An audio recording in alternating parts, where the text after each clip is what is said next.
Michigan, Penn State, big noon kickoff from State College, Pennsylvania this Saturday. The Once Upon a Saturday tour will be right there on the sidelines in Beaver Stadium. The last time I was up there was this spring, and we did a full tour, and it's very interesting because of what I'll tell you about in just a second. But I was driving around Nashville last night, and all of a sudden my phone blows up, and a bunch of folks said, "Hey, man, Reese Davis just gave you and the show a shout-out over on the College Game Day pod." So I said, "Well, what were they talking about?" And they said, that James Franklin stat about being overrated. Aha! So courtesy of Reese Davis, because until this point I had largely forgotten we put this stat out, let's just brush this bad boy back off. If you think James Franklin is overrated, you are wrong. If you think he should win more, that's a different conversation. But that and being overrated, two different things. So to be overrated, you have to constantly fail to meet the bar that's being set for you. I don't think there's any better bar. I don't think there's any better metric in sports than what the odds on your games are. And so here we go. Padlock stat. James Franklin, who to me is the most properly rated coach in major college football, is 3-16 at Penn State versus top 10 teams. But that's straight up. He's 3-16 straight up. So you think to yourself, that's terrible, Josh. Of course he's overrated. No, he's not.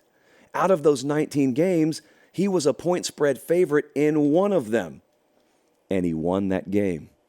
He actually won 2 other games he was an underdog in. So look, I'm not going to tell you he's underrated, but he actually qualifies as being underrated more than he does being overrated. And yet I will still listen to people. If they go on to lose this game Saturday, even if they lose by a last-second field goal in a game they're a 5.5-point dog in, I'll have people tell me he's overrated. That's not what that word means. I don't think that word means what you think it means.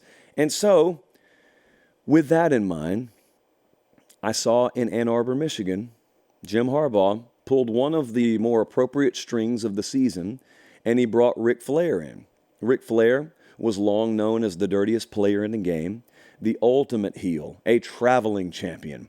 And it was interesting because I think one of the biggest, it's not a metric, one of the biggest facets involved in this game is what we call squash protocol.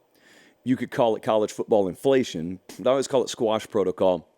And it's very appropriate that he brought a pro wrestler in, like Ric Flair, because Ric Flair was one of the best of all time. You know, not quite Shawn Michaels, of course, but one of the best of all time. We'll have that debate separately if you guys want to. In wrestling, there is something called a squash match. A squash match is when you have an established star and you just need them to get over 2.5, maybe 3-minute match, give the folks what they want. They get out there, they break a sweat, they hit their finisher, 1, 2, 3, squash match, usually against a no-name opponent. In college football, this happens sometimes. Your East Carolinas, your Bowling Greens, all due respect, even the Minnesotas, Nebraskas of the world this year, Indiana, those are squash matches, man. That's fine. And Michigan beat the devil out of folks, and that's fine. But sometimes what happens in squash protocol is this inflation, this incremental inflation happens. It's like if you've got a 7th grader who just walks in a 3rd grade classroom and starts fighting 3rd graders and, pounds them all into the ground. He's still a 7th grader. But imagine how dumb you would be if you watched him victorious 3rd grader after 3rd grader after 3rd grader, and you kept building that 7th grader up just a little bit more in your mind after every fight. No, you had him right the first time. You had him pegged right the first time. I have a suspicion about Michigan. When we came into this season, folks thought pretty highly of Michigan. Most people had them top 5. They didn't have them a slam dunk number 1. They didn't have them as a runaway freight train favorite to win the title. They had them squarely in the top 5. Then they started beating inferior competition. That's no knock on Michigan. They may very well be a runaway freight train, but that alone is not evidence of anything. And so I'm very suspicious if that artificial inflation has happened a little bit with this team, just because you can't help but watch those final scores and build up a little bit more in your mind week by week the quality of that team.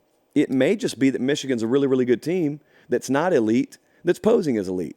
The good news is we start to find out Saturday. So that's the backdrop around which I view this game. We were at Penn State in the spring, like I said, and what was funny about that trip is we were in the building multiple days. It felt like the Michigan game had just happened. At 418 is a number that is burned into every brain up there, around every corner you walk. 418 yards rushing. That's what Michigan had against them last year. 55 carries, 4 touchdowns, 418 on the ground, multiple explosive plays, and that's all anyone really cared to talk about without talking about it. Very, very clear attitude of making sure that never happens again, and nobody has run on Penn State all year. It's the best run defense in Power 5. And I'm telling you, I don't think Michigan's going to have a great deal of success doing it Saturday. And that's not really a one-off. Michigan's been good running the ball this year. I don't think they're an elite running team. Now, they could very well have played the games they've played to this point, mainly because they've been set up with short fields because they're so good defensively, and maybe because they've known they can manage games a certain way, and maybe they're capable of much more on the ground than we've seen. Maybe that's the case. I happen to think that Penn State's going to do a fairly good job of keeping them contained on the ground Saturday. So if that's the case, I think the national perception of this game may be off. The national perception with a total in the mid-40s, the FanDuel over-under right now is 45.5. I think the perception is ground and pound, plodding, running back dominated, and I'm not sure that's the case. I think it's a quarterback game. I think it's McCarthy. I think it's Aller. And I'm not saying it's Aller versus McCarthy because they're never on the field at the same time. But you give Drew Aller a clean pocket Saturday. And I think they have a chance to invert one of the things that's cost them big time this year, and that is they can't push the ball down the field. They have been 127th nationally in explosive play rate. But as Meemaw said, and as I continue to maintain, what has been doesn't always have to be. And so Dante Cephas looked a lot better. He's come along lately. You got him. You got Lambert Smith. You got those tight ends. What if they just start popping some plays because he's got a cleaner pocket and plays better at home this Saturday? That's the Penn State side of things. With J.J. McCarthy, there is a lot that's been made in Ann Arbor about how much better he is as a complete version of a quarterback. You just not really know it until he faces legitimate competition. You guys haven't watched Michigan games. This is the first Michigan game we've broken down on this show all year. He's been a name that's on everyone's radar because he's a superstar in the college game. But you haven't been watching him. You'll see him this Saturday. A lot of you, the last time you saw McCarthy play for an extended period of time was the TCU game last year. And that's okay. I'm not begging you to watch Michigan UNLV. I'm not begging you to do that. But if Penn State does what they're capable of in their secondary, it's not going to be a Roman Wilson show. I mean, all due respect to Wilson, he's not Marvin Harrison. I don't think they've got a receiver at Michigan that's just going to carve up this secondary, which is not the end of the world. That just means you better have the quarterback that can distribute the ball. And J.J. McCarthy can do that. And so it may be like this game we watched last Saturday down in Tuscaloosa where Bama's wide receiver 1 had 3 catches for like 20-something yards, Jermaine Burton. And yet 7 other guys caught balls. Maybe that's the kind of day Michigan has this Saturday. My biggest concern with them, though, is as much as you want to talk about how veteran-laden this team is, as much as you want to talk about how mature they've been and they've embraced the role of villain, they know everyone's out to get them, they know everyone's pulling against them, they're blocking out the noise. They're not. It's impossible because you're humans. And so you will never convince me they've blocked the noise out. You'll never convince me that this hasn't been somewhat of a distraction. The question is, how do you harness it? Because something like this can actually work to your benefit just as easily as it can work to your detriment. It's all about how those guys are wired. It's all about who the alphas in the room are. And when they start pulling a certain direction, which direction are they going? And does everyone else follow? Because they could really go full heel mode if they go in here Saturday and it's 38-10 or it's 27-6 or something like that, and it's ugly and they're beating Penn State the exact same way they've beaten other teams this year. All that's on the table. Let's take a look at what the FanDuel number is compared to the model. The FanDuel number right now and it's Tuesday night as we're doing this show, is Michigan minus 5.5. The total's in the mid-40s. Not a lot of scoring is expected here. The Pate State number is dead on with FanDuel. We've got Michigan minus 5.5. I said earlier in the season that I was circling this game. And then after the Penn State-Ohio State game, I said I was circling this game because I think a lot of folks had a script written for this year. They thought when it comes to Penn State, they thought Penn State matched up okay with Ohio State. They matched up horribly with Michigan.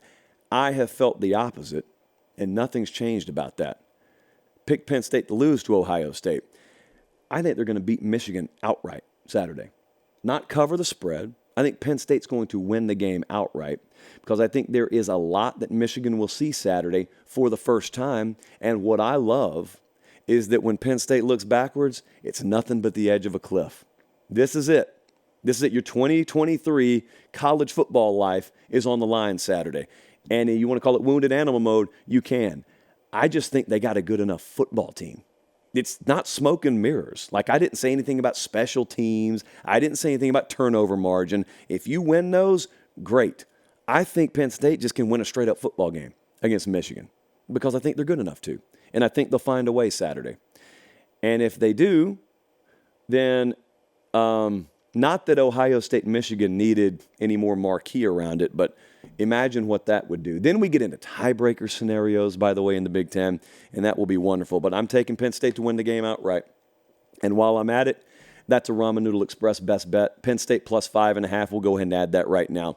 And if you so choose, I would encourage you to go to PateStateMaterial.com because that is where our commemorative Once Upon a Saturday shirt featuring our trip to this game Saturday can be found. And it'll be available until Saturday night, and then it'll be gone. And this is the only trip that we're going to make to Penn State this year, and we've been looking forward to it. Hoped that this game would pan out with the magnitude it has, and there you have it. Once Upon a Saturday tour there in State College, PA, November 11th, 2023. Where were you? No one can say for sure. It hasn't happened yet. But love that shirt. We've been getting rave reviews on the quality of those shirts, by the way. And yet I still have not gotten my hands on one, which seems a little wrong.